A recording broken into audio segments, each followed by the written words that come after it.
சரியாக 5:50 மழை துளி விழ ஆரம்பிச்சிருக்குது. அல்ஹம்துலில்லாஹ் ரஹ்மத் இறங்குது. ஒரு நியூஸ் உண்டு, முக்கியமான நியூஸ் உண்டு. Sri Lanka is our friend country, and as I told you, Hormuz Strait is not close to our friend country's vessels. Because of that, Iran always is ready to provide all necessities of friendly countries like Sri Lanka. And in any case, if Sri Lanka demands oil or any other necessity goods, Iran will supply and provide these goods to Sri Lanka. We don't want to see Sri Lanka in a trouble. And nation of Sri Lanka is very esteemed and respected people to Iran. Thank you. அல்ஹம்துலில்லாஹ். இல்லை, Iran வந்து சொல்கிறாங்க, என்ன support வேணுமோ நாங்கள் தருவோம், oil வேணுமா மற்ற ஏதாவது சப்போர்ட்டல் வேணுமா எங்களால் முடிஞ்சதை நாங்கள் தருவோம். அதே மாதிரி ஈரான் வந்து ஸ்ரீலங்காவுக்கு வரக்கூடிய எந்த ஒரு பொருளையுமே கப்பலையுமே தடுக்காது அப்படின்னு இதே வீடியோ எனக்கு அனுப்பி ஒருத்தங்க கேட்டிருந்தாங்க. அப்போ ஏன் நம்ம கார்கோலாம் அனுப்பாமல் வச்சுருக்காங்க அப்படின்னு. கார்கோலாம் அனுப்புறது பிரச்சனை இல்லை, வரக்கூடிய கப்பல் தான் பிரச்சனை. இலங்கையில் சொந்தமாக 10 பேருக்கு ஒரு 10 கப்பல் இருக்குன்னா அந்த கப்பல்கள் அனுப்பி சாமான் ஏற்றிடலான்னு வைங்களேன். இப்போ இலங்கையில் இருக்கிற கப்பல்லே வரக்கூடிய எல்லா அமெரிக்கன்காரண்டையும் இஸ்ரேல்காரண்டையும் ஒவ்வொரு வேறு நாட்டுக்காரங்களையும் ஈரானுக்கு எதிராக செயல்படக்கூடியவங்க நாட்டுக்காரங்களுடைய கப்பல் தான் வருது. அதில் யாருடைய சாமான் ஏற்றினாலும் கப்பல் தான் டார்கெட்.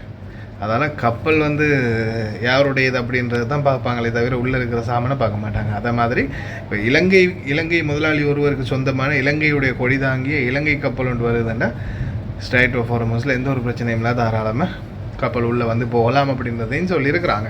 இப்போ இந்திய கப்பலும் வெளியே போயிடுச்சு, அதே மாதிரி பாகிஸ்தான் கப்பல் வெளியே போயிடுச்சு, எந்த பிரச்சனையும் இல்லாமல். அதே போல் இன்னொரு முக்கியமான தகவல் என்னென்னு பார்த்தீங்கன்னா, அமெரிக்கா தான் அடிக்க மாட்டோம் அப்படின்னு நிறுத்திருக்காங்களே தவிர இஸ்ரேல் மற்றும் ஈரான் இந்த 2 நாடுகளுடைய முடிவு என்ன அப்படின்றது நம்மளுக்கு இது வரைக்கும் தெரியாது, அதை சொல்லவும் முடியாது. அமெரிக்கான்றது வந்து ஒரு 3வது நாடு தான், 3ஆம் தரப்பு தான்.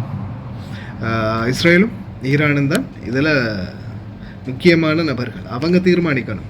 இஸ்ரேல் ஈரான் பக்கம் அடிக்காமல் இருந்தாலோ ஈரான் இஸ்ரேல் பக்கம் அடிக்காமல் இருந்தாலோ பிரச்சனைகளுக்கு வந்து ஒரு தீர்வு கிடைக்கும். ஆனால் இதில் இந்த மிடில் ஈஸ்ட், அதாவது அரபு நாடுகள் பக்கம் ஒருவேளை அவங்க இந்த நேரத்தில் தாக்குதல் நடத்தாமல் இருக்கலாம். ஏன் அமெரிக்கா கை வைக்காத பட்சத்தில் இஸ்ரேலுக்கு எதிரான தாக்குதல் நடத்துறது முடியுமா, நிற்குமா அப்படின்றது இன்னும் ஈரான் தரப்பால் எந்த ஒரு பதிவும் இல்லை, பார்க்கலாம்.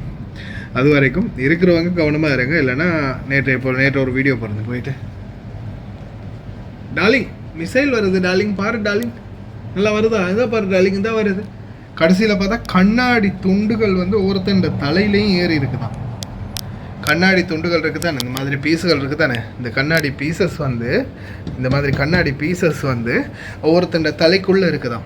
அந்த இடத்துல நின்றவனுங்களுடைய நம்ம இலங்கை நாட்டு பயலுங்க டார்லிங்குக்கு வீடியோ காலில் ரத்தரனுக்கு இது காட்ட போனது, மிசைல் வாரத்து. கவனமாக இருங்க, தயவு செய்து கவனமாக இருங்க. யுத்தம் இன்னும் முடியலை.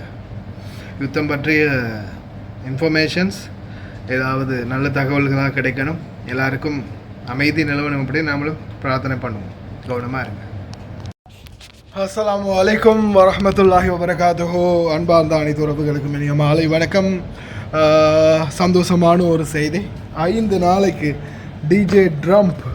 டொனால்ட் ட்ரம்ப் 5 நாளைக்கு இந்த யுத்தத்தை தற்காலிகமாக நிறுத்தி வைக்குமாறு உத்தரவிட்டிருக்கிறார். அவர்களுடைய இராணுவத்திற்கு ஈரான் மீதான எந்த ஒரு தாக்குதலுமே தற்போதைக்கு நடத்தக்கூடாது, இராணுவ அதிகாரங்கள் எல்லாத்தையுமே இப்போதைக்கு நிறுத்தி வைங்க, நல்லபடியாக, அதாவது சக்ஸஸ்ஃபுல்லாக இந்த மீட்டிங் போயிட்டுருக்குது. இந்த நிலைமை சரியானால் ஈரானுடனான யுத்தம் ஒரு முடிவுக்கு வரும் அப்படின்னு சொல்லியிருக்காங்க. President Donald Trump calls for push on all military strike against Iranian power plants and energy infrastructure for 5 days period subject the success the ongoing meeting and discussions அப்படின்ற மாதிரி தெரிஞ்சிருக்கிறாங்க. இன்ஷா அல்லாஹ் பொறுத்திருந்து பார்ப்போம். நல்ல நிலைமை வந்தால் எல்லாருக்குமே சந்தோஷம்.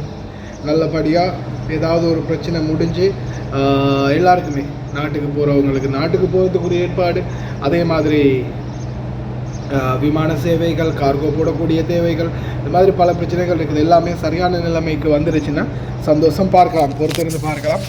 இந்த தகவல் வந்து முடிந்த வரைக்கும் ஷேர் பண்ணுங்கள். 5 நாளைக்கு ஈரான் மீது எந்த தாக்குதலும் நடத்த மாட்டோம் அப்படின்னு அமெரிக்கா சொல்லியிருக்காங்க. ஆனால் இஸ்ரேலுடைய பக்கம் என்ன பண்ணுவாங்கன்றது நோ ஐடியா.